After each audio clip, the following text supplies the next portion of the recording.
इनका ख्याल है कि तालिबान इनके को पिट्ठू बन जाएंगे, तालिबान अमेरिका के नहीं बने, आपके बन जाएंगे। जाने दें आप।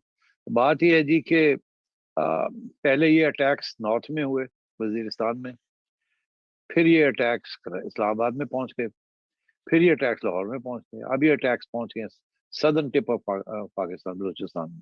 और वहां से अब सेंट्रल बलूचिस्तान की तरफ आ रहे हैं। आपने ये जो इलाके का मेंशन किया, they mostly central Balochistan, central southern Balochistan. और दिलचस्प बात यह है कि ये इस किस्म के अटैक्स हमने पहले नहीं देखे। देखिए ये जो है ना अटैक्स, बम फाड़ देना, माइंस के अटैक कर देने, रिमोट कंट्रोल से कर देना, ये हम देखते रहे हैं। मगर ये कि जी जिस तरीके के साथ कैंप्स के ऊपर हमले किए इन्होंने, ये तो बिल्कुल उस किस्म के अटैक्स हैं जैसे कि कश्मीर मुजाहिदीन इंडियन आर्मी के जो कैंप्स थे कश्मीर के अंदर, उनके ऊपर करते थे कि जनाब ट्रक भरा और पहुंच के गेट के ऊपर उठा कर दिया, उसके बाद लोग अंदर आ गए और शूटिंग करनी शुरू कर दी। ये पंजूर में यही हुआ है। अब हमें तो पूरी एग्जैक्ट सिचुएशन का तो नहीं पता नौशकी और पंजूर में, हमारे एफसी के कैंप से जिनको अटैक किया गया, ये तो सुना नहीं था हमने पहले कि इस किस्म की ऑडेसिटी और इस किस्म की प्लानिंग के साथ ये कुछ हुआ। और अब हमें ये पता चलने लगा है कि बहुत सारे ग्रुप्स ऑपरेट कर रहे हैं बलूचिस्तान में, एक ग्रुप नहीं है, तीन चार ग्रुप्स हैं। और इसी तरीके के साथ उनको अभी एक मैं मजमून पढ़ रहा था एक एक्स फौजी का, वो कह रहे थे कि जी बलूचिस्तान में अंदर मसला ये है कि टेरेन है, सबसे बड़ा दोस्त या सबसे बड़ी दुश्मन आपकी टेरेन है वहाँ, क्योंकि खाली है सारा, वहां बंदे कोई ना, बंदा ना बंदे की जात।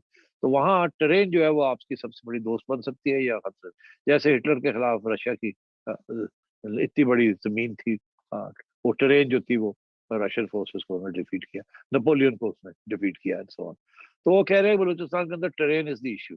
प्रॉब्लम ये है कि आपकी इतनी फौज नहीं है कि आप वहां सारी ट्रेन को कवर कर सकते, तो इसलिए गुरिल्ला वॉरफेयर जो है वो आसान हो जाता है, क्योंकि उनके पास इनिशिएटिव होता है।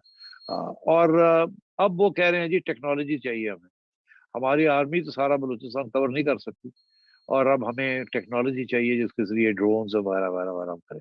तो अब देखिए ना, instead of finding political solutions, हमारी जो फौजी सोच है वो यही है कि फौजी सॉल्यूशंस ढूंढिए, और दिन ब दिन फौजी सॉल्यूशंस हाथ से निकलती जा रही हैं।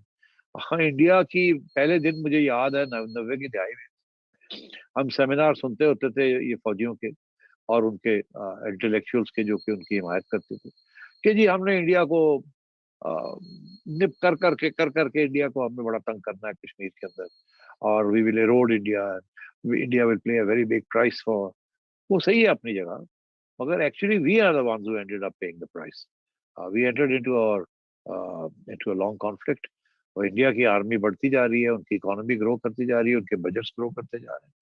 वो उनके लिए अब कितने साल हो गए, 2 सदियां हो गई हैं मेरा ख्याल है, 90 से उनकी फौज वहां बैठी है, कम से कम 25 ईयर्स 30 ईयर्स हो गए, कोई फर्क ही नहीं पड़ रहा उनको, it makes no difference to them.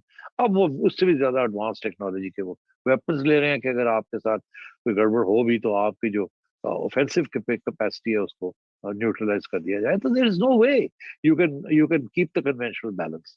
आपकी इकोनॉमी बैंकरप्ट है और आप कन्वेंशनल बैलेंस की सोच रहे हैं।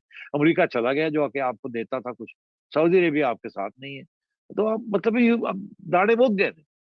ये सारी स्ट्रेटेजी जो आपके गले पड़ गई है, अब आप out of the box thinking करें, उसके लिए हिम्मत चाहिए, उसके लिए विजनरी लीडर्स चाहिए।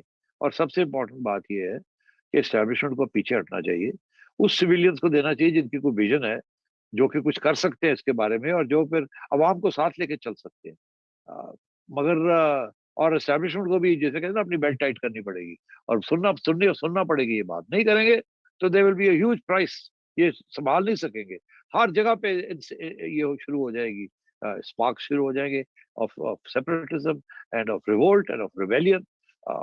अभी आपने फाटा फाटा में देख लिया, बलूचिस्तान में शुरू हो गया, कल को कोई रिलीजियस फोर्स ना पंजाब में और सिंध में शुरू ना हो जाए, तो फिर आप क्या कहाँ जाएंगे? तो you will be confronted by hostile forces from inside and outside. फिर आप क्या करेंगे? बिकॉज जब इकोनॉमी ब्रेक डाउन करती है, पॉलिटिकल सिस्टम्स ब्रेक डाउन करते हैं, कंसेंसस बिल्डिंग नहीं होती, तो then this is what happens, और eventually this is what leads to the breakup of nation states. Why वो किताबें लिखी गई हैं कि जी why states fail, what is the failure failing state, what is the failed state, we how nations collapse and so on and so forth. तो इनको चाहिए ये चीजें पढ़ें और कुछ सोचें कि हम कहाँ ले जा रहे हैं और क्या कर रहे हैं। ये हाइब्रिड सिस्टम्स और ये वो नॉनसेंस जो है ना, इससे काम नहीं चलेगा। عمران خان یہ آپ سمجھتے ہیں آپ کو بیل آؤٹ کرا دے گا؟ بس کی بات نہیں. جی سیٹھی صاحب کچھ انگلیاں ہمارے جو وزیر ہیں شیخ رشید بھی دوسرے بھی یہ کہہ رہے ہیں کہ جی وہ اب ہم ٹی ٹی پی کے ساتھ بات چیت نہیں کریں گے، اب ہم لڑائی کریں گے. یہ بھی کہہ رہے ہیں کہ یہ جو بلوچستان میں جو ہوا ہے یہ بھی افغانستان سے آ رہا ہے. کچھ انگلیاں ایران کی طرف بھی اٹھائی جا رہی ہیں.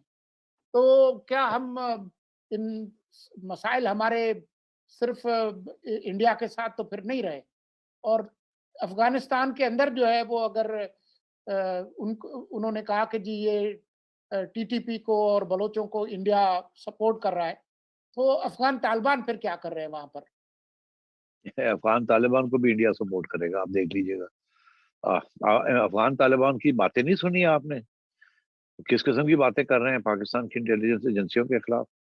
اور پھر آپ کو احساس ہے اس بات کا، ہمارے میڈیا بتاتا نہیں ہے، مگر افغانستان کے اندر ہمارا خیال ہے کہ افغان پشتون جو ہیں وہ ہمارے ساتھ ہیں. ایکچولی نو، پشتون تو بالکل چھوڑے، اب باقی بھی کوئی ہمارے ساتھ نہیں ہے. And there is a lot of hostility towards Pakistan.